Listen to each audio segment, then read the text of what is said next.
Have you ever stopped and really thought, what would happen if you died on another planet? Yeah, it sounds dark, but admit it, you're curious. Every planet is unique. Different air, gravity, pressure, and temperature. And that means the way you'd die, and even what happens to your body afterward, would be totally different on each one. So today, let's travel across the solar system and beyond to uncover what would actually happen if you died on every alien planet. Let's start with Mercury, the closest planet to the sun. It's a world of extremes. During the day, it's hotter than an oven, over 400 degrees Celsius. That's hot enough to melt metal. If you somehow stood there, your skin would blister instantly. Your blood would boil. Your body would burn away faster than you could scream.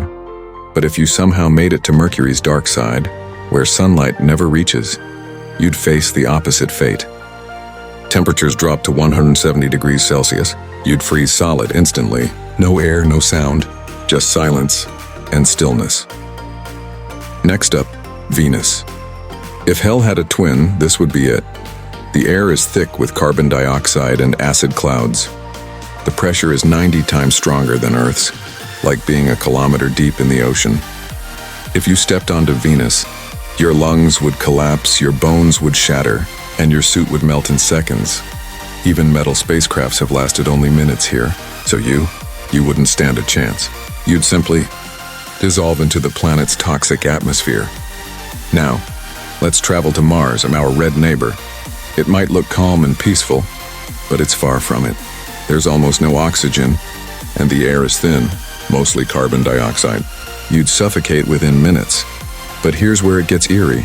Without oxygen or bacteria, your body wouldn't rot.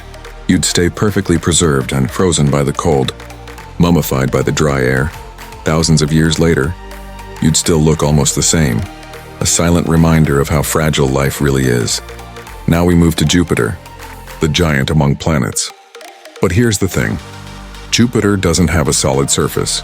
If you fell into it, you'd drop through endless clouds of gas. The deeper you fall, the stronger the pressure becomes. Your body would be crushed, atom by atom. Long before you ever reach the core, you'd disappear inside a storm larger than Earth itself, gone forever. Just another particle swirling in its eternal chaos. Next stop, Saturn. Famous for its rings, but deadly beneath its beauty. As you fall through its golden atmosphere, lightning would flash all around.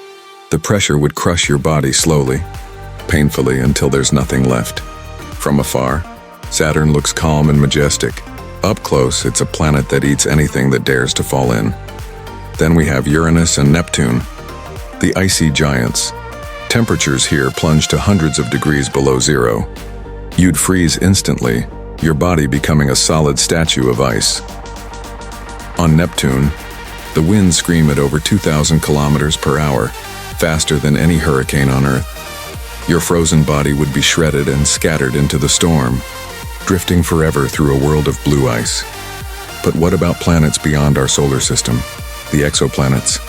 Some are covered entirely in oceans of acid. Fall in there and you'd dissolve in moments. Others have gravity so powerful that your bones would snap before you even hit the surface. And then there are planets orbiting too close to their stars, where deadly radiation burns everything to ash. You wouldn't last a second. Not even a heartbeat. The truth is, no matter where you go, the universe isn't built for us. Every alien planet has its own way of killing you. Fast, slow, crushing, freezing, or burning. And maybe that's what makes Earth so special. Because here everything is just right. The air, the temperature, the gravity, all in perfect balance. We take it for granted. But our planet is rare. Among billions of worlds, it's the only one that protects us, feeds us, and keeps us alive. So the next time you look up at the stars, remember, those distant lights may hold incredible worlds. But for now, there's only one place in the universe where life truly belongs, and that place is right here.